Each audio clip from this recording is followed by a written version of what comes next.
So we should look at the cameras? What do you say? Yeah, I just sit here like they're not even here, right? That's the best way. Yeah, so what happened was Yeah. And I can say, they were supposed to meet like Dewey this that. morning, but he fell off his freaking bike. yeah, It's Eddie has no arms, so he used to drum on the streets with prosthetics. with prosthetics. And he's a good drummer. But when we came down, Dewey had looked for him and couldn't find him. And then when we came down, we went down to the market a couple of times looking for him, and he was nowhere to be found. Well, guys, I wanted to introduce you to some people I've met through my YouTube channel. I think it's wonderful what they're doing for Mazatlan. This is Barry and Julie Talbot, and they become good friends of mine. And I'll let Barry try and tell you his story about what they've been up to. And tell us, you used to do the same thing in Hermosillo years ago. Yeah, about over 10 years ago, I used to raise money and deliver wheelchairs to primarily two cities in Sonora, Hermosillo and Obregon. And then there's a couple of circumstances in my life happened and I had to stop.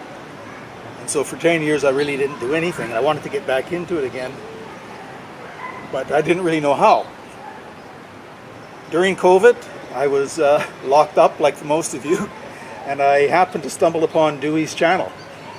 And it's a convoluted story, but started watching his channel, and I thought, maybe we should go to Mazatlan for a holiday. And typically we would stay in a all-inclusive resort or something. But by watching Dewey's channel, he made me see that there's another side to Mazatlan or Mexico that I've never really stayed in before. So we made the decision to stay in the historical central zone. While we were staying in the central or the zone last year, we used to go down to the market, and there was a gentleman down there called Eddie. Eddie had no arms, so he used to drum on the streets With prosthetics. with prosthetics. And he's a good drummer. So I went back to Canada. I told Eddie that when we go back to Canada, we'd raise some money for him and bring some money down to help support him, which I did. Not a lot. It was 8,000 pesos, which It's is a not lot. A lot for a typical Mexican. Yeah, it's not a lot for you or I, but for him, I knew it would be. But when we came down, Dewey had looked for him and couldn't find him.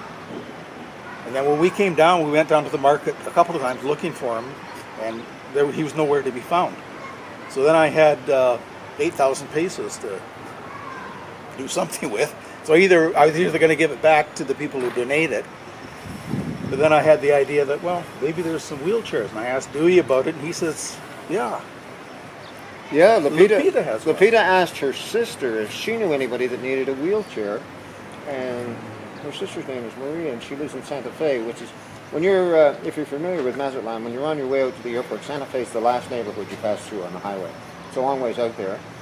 And Maria said, yeah, there's a gentleman who lives down the street who's elderly, and he sure needs a wheelchair, and they don't have any money, so these guys got him a wheelchair. And I have the video clip, I'll play it here in a second, of them delivering the wheelchair to this gentleman. Oh man, tears of joy, I'm telling you, really moving to watch. Yeah.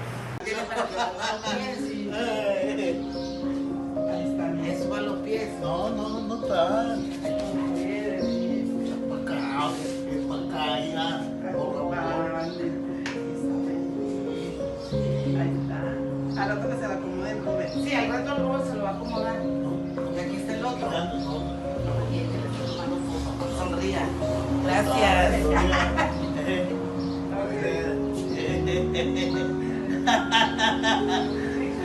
Gracias. Qué bonito.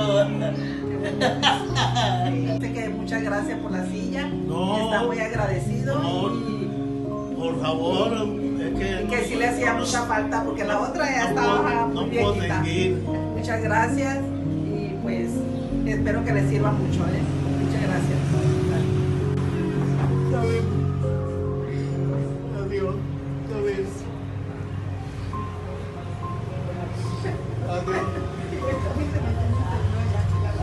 And they also helped out a young lady that's 37. 37 years old.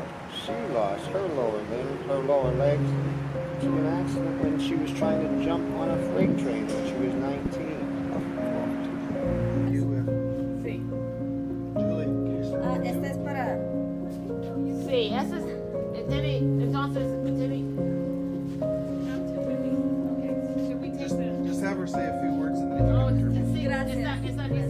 And then the third gentleman was. We delivered a chair yesterday to a gentleman who's in the hospital, so we couldn't actually physically go see him. So we donated the chair to his daughter in front of the hospital. And she had a translator there. Yes. So you can see My go-to taxi driver. they were very. She was very grateful. Hey, why wouldn't they let you in the hospital? Is that still COVID stuff? No, I don't. I'm not sure what it was. He suffers. He's 77. He suffers from convulsions. Maybe his family only. Yeah, I think it's just family only. Muchas gracias por la silla, porque nos ayudaron. En realidad, nunca nos han regalado nada y la verdad fue un regalo muy bueno para mi papá. Muchas gracias. Nosotros somos muy de bajos recursos. Somos mi mamá y yo. Mi mamá ya está mayor. Yo trabajo para ayudarlos a ellos. Y ahorita la verdad estamos rifando unas cosas pues, para poder alimentarnos para seguir vendiendo para acá. Y gracias, le damos muchas gracias a ustedes. She say Corazón. it's a very, very nice gift because nobody give them nothing. This is first time somebody make a gift for her, and she is working very hard to support her mother because her mother is old too, and they need to be very, very good to come here to take care of her father, excuse me. But that was not all. You did more. Well, yesterday we went to El Calite. El Calite. Is that proper? Yeah, it's a little town, 30 minutes from here. Very historic. They call it a Pueblo Magico, which is a magical town. And there's about 30 Pueblo Magicos in Mexico, maybe more now. But it's like going back in time. Beautiful little town. So anyway, a doctor owns the famous restaurant there that all the tourists go to. And we got talking to him and asked if there's any people in the town that might need a wheelchair. And he says, yes, we can identify some people. So we're going back on Thursday to meet with him and the mayor. And they're going to try to find, they're going to find people that need wheelchairs. So when I go back to Canada, or when we go back to Canada, we'll start raising money to buy wheelchairs there. And I've made contacts with 2 of the Rotary clubs down here, so they're going to look for people. I'm sure Dewey will look around. For sure. And who helps you raise the money? Who are you raising it from in Yellowknife? Well, I have a network of family and friends and businesses and clients of mine. Uh-huh. And the other thing we do, Julie works in the school up there, so she helped raise money for wheelchairs 10 plus years ago. So I'd go into the schools, she would help. I'd do presentations to the students and staff. They would do their, bake sales. So I don't know how they raise the money. How do they raise the money? They do that bake sales, or they collect recycling Bottle bottles. jars? Yeah. Yeah. Oh, yeah. Then I'd do presentations at the Rotary Club or a church group. The thing that people like about it is that sometimes when you donate to a charity, you really don't have any clue where it goes. Where does the money go? Yeah. So with this work, we take a video of everybody who receives a wheelchair, so that if you donated money, you know exactly. And we acknowledge the donor when I put it on Facebook. Dewey and Lupita sponsored this chair or whatever, so people know exactly where the money is gone. Good idea. And so if any of the viewers want to help you, how do they get in touch with you, Barry? Probably best to get a hold of you. Yeah, you Yeah. can do that. Yeah, you can email me, dwightburdett@gmail.com, and I can get in touch with Barry anytime, put you in touch with him, and help him do more good work. Why not?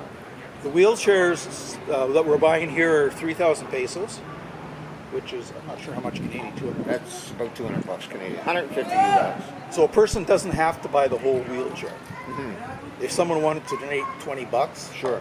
what we do is we pool it all together until we have enough for a chair, buy it, and deliver it. So Fine. we're coming back in December. Hopefully we'll be able to deliver, I don't know how many chairs, but More better. Yeah. We'll see what we can do. So I'm very flattered that they've been able to do this work because they saw my channel and they're helping people in Mazatlan. I think that's wonderful.